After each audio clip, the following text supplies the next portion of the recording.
from now. Minnesota, we passed our bill about a year ago. It was vetoed by that governor, and we took a break this year because we have to wait for him to be out of office. He'll be out of office this coming January, and then we're going to work with the Democratic legislature to pass that. If we succeed, which is greater than 50% likely, medical marijuana dispensaries will become legal in Minnesota 1 year from now. Massachusetts, we have the support of 81% of the voters. We have the majority support by a vote count in both the House and the Senate. The governor is open to it, and if we overcome the objections of one committee chair, then we'll be able to pass a medical marijuana bill in Massachusetts also 1 year from now. So what I just listed off are 6 states, New York, Illinois, Delaware, New Hampshire, Minnesota, and Massachusetts, where we have a pretty good likelihood of passing medical marijuana legislation with dispensaries all in the next year or so. On the initiative front, we just qualified our initiative in Arizona. That initiative will be on the ballot this November. It would legalize 120 dispensaries in Arizona a few months after November. It's polling at 65% support, which doesn't surprise anyone who's been following this for 14 years, because in 1996, the voters of Arizona passed what they thought was a medical marijuana initiative, but which unfortunately was fatally flawed due to a drafting error, which was unfortunate, but not our fault. And that initiative got 65% 14 years ago. So we actually have every reason to believe that this coming November, approximately 65% of Arizona voters will pass that medical marijuana initiative. 120 dispensaries. South Dakota initiative qualified for the ballot this November. No dispensaries, it's a grow your own initiative. That's 50-50. It's going to be super dicey. There's going to need to be advertising. If anyone wants to help with that, money would definitely be well spent for advertising to push that over the top. That is this coming November. And then in Oregon, already has a good medical marijuana law. That initiative is about $60,000 short of to expand the existing grow your own law for dispensaries. $60,000 in the next 4 weeks means that initiative qualifies for this November ballot. If it gets on the ballot, it will pass, and Oregon would have one of the best medical marijuana laws in the country. So we're talking about a lot of activity. It's happening very quickly right now, and it's tough to keep up, but it's all looking actually pretty darn good.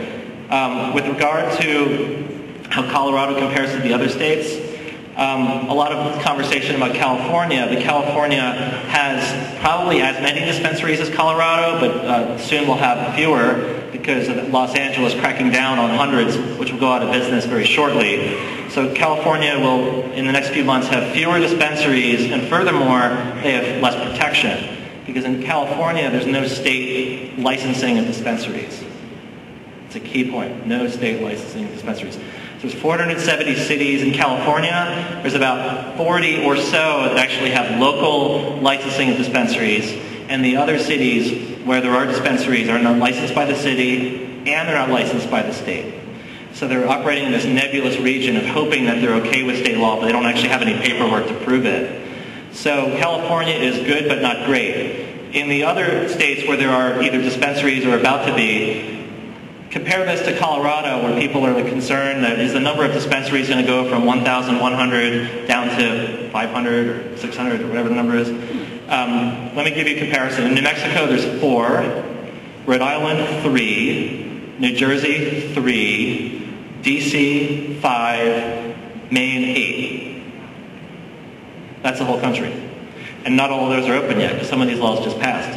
In Colorado, if there's more than 8, then Colorado's ahead of the game. And I think we all expect, knowing what just happened, Colorado's not going to have 8 or 9 or 10, but probably 500 or 600 or some number like that. So we have a lot to be thankful for in Colorado. While the law is not perfect, it is way better than the laws that have been passed recently in other states. And so we have a lot to look forward to here in Colorado.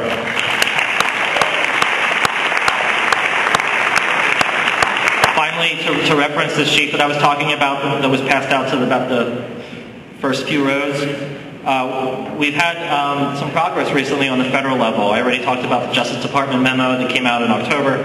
Here, we're trying to address a couple issues. One is Congressman Jared Polis from Boulder was the lead author of a letter. Many of you know about that, right? So he deserves a round of applause for saying that letter.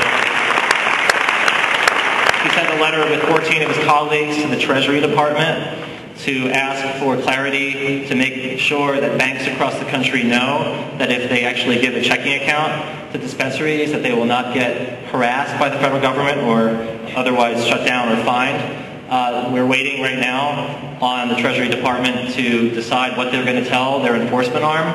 It could be weeks, it could be months. If I had to guess, it's going to be, I don't know, 5 or 6 months. I doubt it's going to be weeks. DC doesn't work that quickly.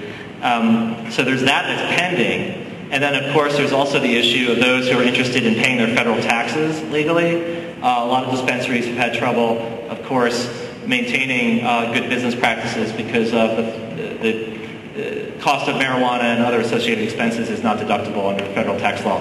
So what we want to do is amend either federal tax law through the U.S. Code or regulations on the administrative level to make sure that the federal tax liability that dispensaries are currently suffering from is ameliorated.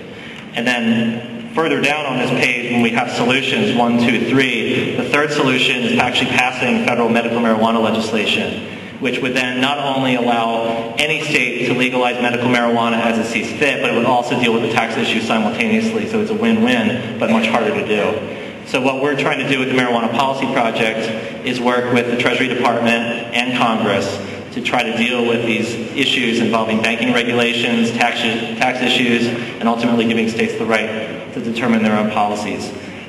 So with that, I'm going to close and just say that if anyone who hasn't seen this cheat sheet wants it, please come up to me later. And we also handed out some donation cards for those who want to support our federal lobbying efforts, and I'll be available for questions afterwards. Thank you very much.